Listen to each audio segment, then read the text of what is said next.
As Muriel pored over the worn and tattered bus timetables, each page festooned with an array of sticky notes bearing guidance in Aziraphale's immaculate handwriting, a soft jingle from the bookshop's doorbell roused Muriel as Crowley strode in. The unmistakable scowl etching Crowley's face sent a shiver through her ethereal spine, and she couldn't help but jump to attention, her nervousness immediately apparent. Heedless of the considerable distance between them, she took an involuntary step back from the imposing demon, her voice trapped in the back of her throat that suddenly seemed too dry to make any sound. Crowley removed his glasses, revealing yellow, vertically slit eyes that bore intensely into Muriel. "Oh, hi there," Muriel stammered, her voice quivering. "He said you might be visiting. I didn't expect you so soon." She wrung her hands anxiously, her discomfort palpable. His lip curled in what seemed like disgust. "Well, I was told this was urgent," he retorted, leaning casually against one of the bookshop's pillars, making it abundantly clear that he had no intention of venturing further than a foot from the front door. "Maybe you could get the angel." "Right, yes, I will," Muriel uttered, thankful for the excuse to turn away from the unsettling presence of the demon. A soft hello emanated from the corner of the room. Crowley turned his head toward the couch, where Maggie and Nina sat, and then back to the rear of the shop where Muriel had departed. Maggie and Nina exchanged uneasy glances, annotating the sudden tension that had invaded the room. Moments later, Muriel returned with Aziraphale in tow. "Well, good to see you. I'm glad you came," Aziraphale welcomed with a warmth that seemed to flicker in the shadows of uncertainty. Before Aziraphale could continue with polite introductions, Crowley abruptly cut in, his voice laced with sharp annoyance. He raised a finger to gesture to his side where Maggie and Nina sat, making no effort to acknowledge their presence, and demanded flatly, "What are they doing here?" Aziraphale responded tentatively with a diplomatic tone, "I believe they've been very helpful with Muriel's research." Maggie and Nina exchanged glances again, wondering if Crowley's terse demeanour would ever soften during this unusual meeting. "So, what's all this about?" Crowley asked impatiently, tilting his chin in a silent request to avoid pleasantries and keep the conversation moving. Aziraphale proceeded to explain everything they had learned so far, from their concerns about the Metatron to the looming Second Coming and the newfound connection to Indus. "You see, we believe that there might be more records elsewhere," Aziraphale concluded with a sense of trepidation. He lowered his voice and raised his eyebrows conspiratorially, asking, "I believe you might know what I'm thinking." An unspoken understanding flowed seamlessly between them. Crowley mused. After a moment of contemplation, he leaned in with a sardonic grin. "So basically," he began, his voice dripping with a touch of derision, "you're saying that you want me to waltz into the deepest bowels of hell, have tea and biscuits with Murmux, one of the highest Grand Dukes of Hell and master of 30 demonic legions, make polite small talk, natter about the kiddies, and casually inquire if he wouldn't mind lending us some ancient Indus scrolls, no questions asked. Is that about summing it up?"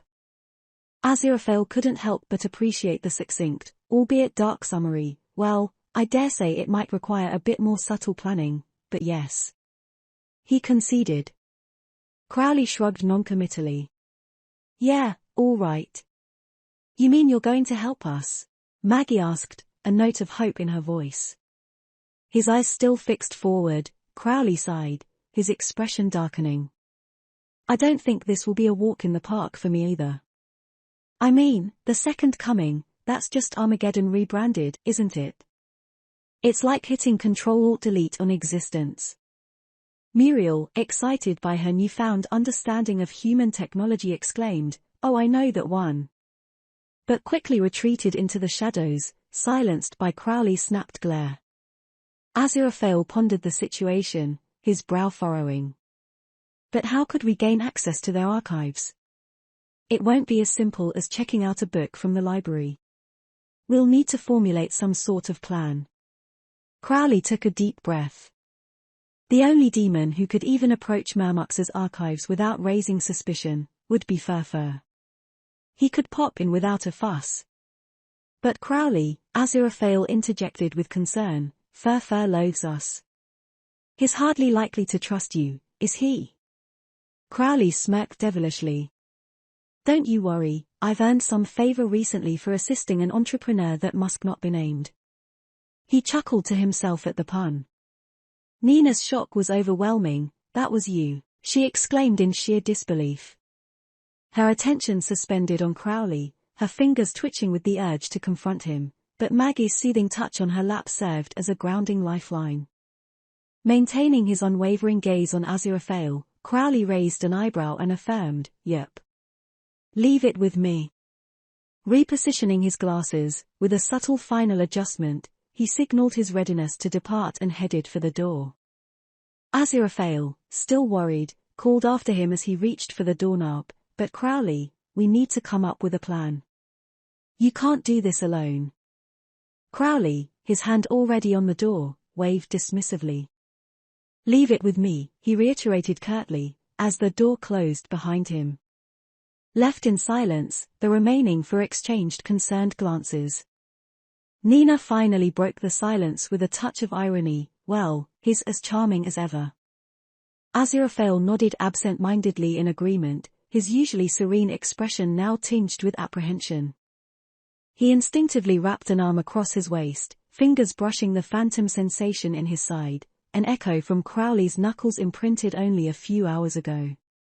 A tumultuous mix of emotions churned in his stomach, a brew of guilt and responsibility that he couldn't easily shake for the demeanour and well-being of his friend. Unable to shake her doubts, Maggie turned to Aziraphale, her eyes filled with worry.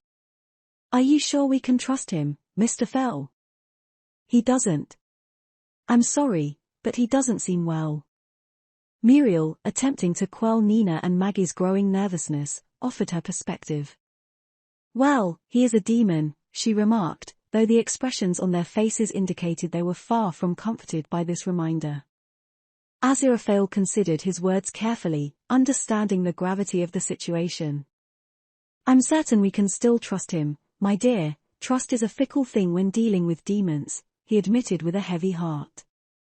"But remember, Crowley has a certain fondness for humanity. He has his own motivations as well, and for now, they align with ours." Maggie and Nina exchanged hesitant glances, an air of uncertainty lingering from the afternoon's fraught exchanges.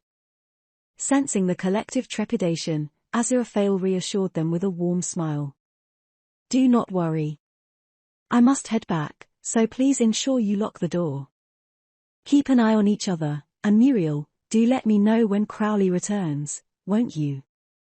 Muriel nodded in agreement as Aziraphale left once more, leaving the small group sat together in that quiet room, acutely aware that they were stepping into a world of uncertainty, where alliances could shift like quicksand and the fate of existence itself hung in the balance.